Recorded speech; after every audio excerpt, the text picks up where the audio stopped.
4 hari terombang-ambing di laut, kapal KM Mulia Abadi akhirnya ditemukan di perairan Flores Utara, Nusa Tenggara Timur. Seluruh ABK dalam keadaan selamat. Kita ke informasi. Kamboja dan Thailand menyetujui rencana gencatan senjata setelah saling serang dalam beberapa hari terakhir. Rencana ini disetujui kedua negara usai pembicaraan bersama dengan Presiden Amerika Serikat Donald Trump.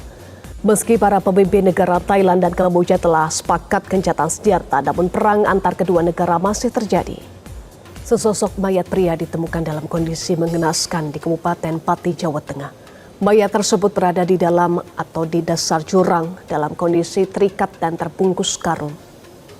Pemirsa, kita beralih ke informasi. Penyidik Polda Metro Jaya dalam waktu dekat akan mengungkap hasil laboratorium forensik terkait penyebab kematian diplomat Kementerian Luar Negeri Arya Daru Bangayunan.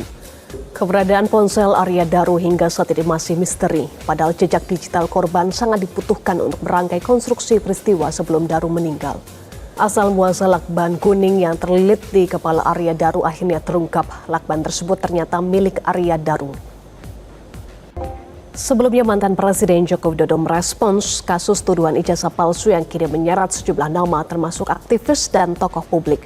Jokowi menyatakan nama-nama terlapor itu muncul dari penyelidikan Polri. Pemirsa, misteri kematian diplomat muda Kementerian Luar Negeri Arya Daru Bangayunan mulai menemui titik terang. Satu persatu fakta terungkap, mulai dari kondisi jasad yang tak lazim hingga jejak terakhir korban di rooftop kantornya. Namun polisi belum mengungkap penyebab kematian korban, apakah bunuh diri atau kasus pembunuhan yang terencana dengan rapi. Pemirsa, mantan Presiden Jokowi kembali menyinggung soal manuver politik di balik kisruh tuduhan ijazah palsu dan isu pemakzulan Wapres Gibran Raka Buming Raka. Jokowi menilai dinamika yang berkembang saat ini tak lepas dari manuver tokoh elit politik yang lebih besar. Pemirsa, PDI Perjuangan hingga saat ini menegaskan Hasto Kristianto masih menjabat sebagai sekjen meski sudah divonis 3 tahun 6 bulan penjara. Posisi sekjen pengganti Hasto menjadi ranah Ketua Umum PDIP Megawati Soekarno Putri dan akan ditentukan dalam Kongres. Para tenaga kesehatan dan aktivis pro-Palestina di Paris melakukan aksi solidaritas menuntut dibukanya blokade akses bantuan kemanusiaan ke Gaza pada hari Sabtu.